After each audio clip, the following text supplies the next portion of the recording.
There's a player in Philly who switched positions and is now turning heads across the league. Another, once seen as just a depth piece, might be closing in on one of the most important roles on defense. The Eagles are clearly betting on youth and upside this offseason, but will those gambles pay off? Stick around to find out, and don't forget to drop a like to support the channel. The buzz around Philly this offseason? It's all about Jalix Hunt, baby. The third-round pick from the 2024 NFL Draft has been turning heads, and not just in the city of brotherly love. After a rookie year where he flashed enough potential to get people talking, the hype train is absolutely rolling into year 2. Now, let's be real. Hunt didn't exactly light up the stat sheet right out of the gate.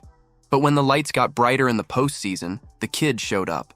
With Bryce Huff sidelined, Hunt stepped in and looked like he belonged. 10 tackles, 1. 5 sacks, 3 QB hits, and yes, he got a piece of the Super Bowl action too. That's how you make a name for yourself.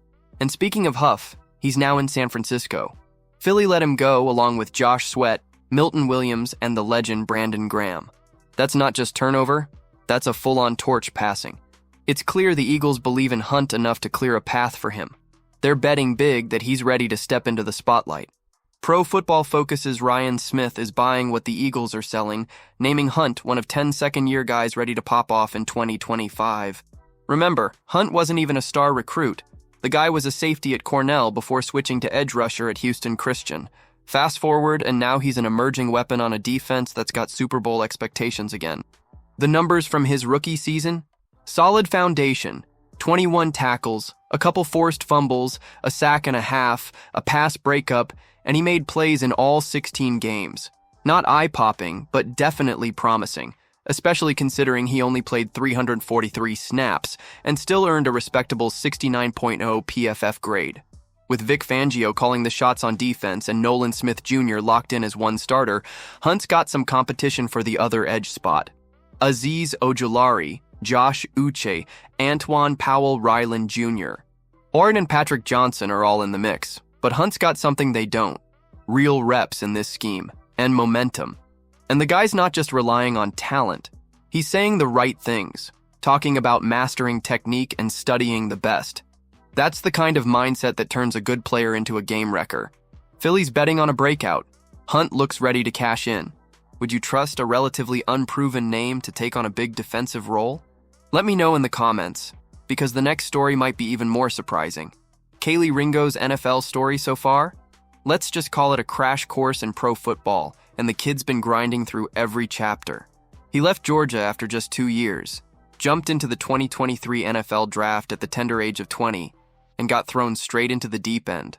No floaties, just raw talent and a steep learning curve. Now, as year 3 approaches and Ringo's still only 22 until late June, there's a real shot he could level up from promising project to legit starting corner. He's 6'2", 207 pounds, built like a prototype, and the Eagles are watching closely to see if he's ready to take that next step. Vic Fangio, Philly's new defensive coordinator, didn't sugarcoat it. Ringo's got work to do. He needs to learn to play the game, and that comes with reps, Fangio said, quoting Nick Sirianni's favorite line, "Repetition is the burden of leadership." That's coach speak for, get this kid on the field and keep him there until he figures it out.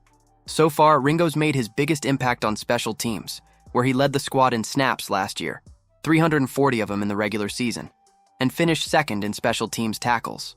That's not exactly glamorous work, but it's a sign of effort, toughness, and a guy willing to earn it however he can. And to his credit, Ringo's not pouting about roles. He's all in, whether that's locking up receivers or flying downfield as a gunner. Whatever opportunity I get to help the team, that's what my role is going to be, he said. Pure team-first mindset. Could staying in school longer have made him more NFL ready? Probably. But Ringo doesn't regret his early leap. He got to learn from veterans like Darius Slay, James Bradbury, and Avonte Maddox, who are now all out of the picture. That mentorship helped him fast-track his development, even if it came with growing pains. To replace that leadership, Philly brought in Adoree Jackson, a seasoned vet heading into his 9th year. He's competing with Ringo for that starting job opposite first-round rookie Quinyon Mitchell, but there's no ego in the room. Jackson's got nothing but praise. He's a freak of nature, tall, fast, smooth, and one of the funniest guys in the locker room. Fangio's keeping it cautious, saying it's tough to judge corners before the pads come on. But make no mistake, there's a battle brewing. The opportunity is right there in front of Ringo, and if he can graduate from the special teams grind to starting corner duties, it'll be because he earned every snap. Are the Eagles backing the right guys? Too early to tell, but if both of them deliver, Philly might have found hidden gems where no one else was looking. If you enjoyed it, subscribe for more Eagles updates.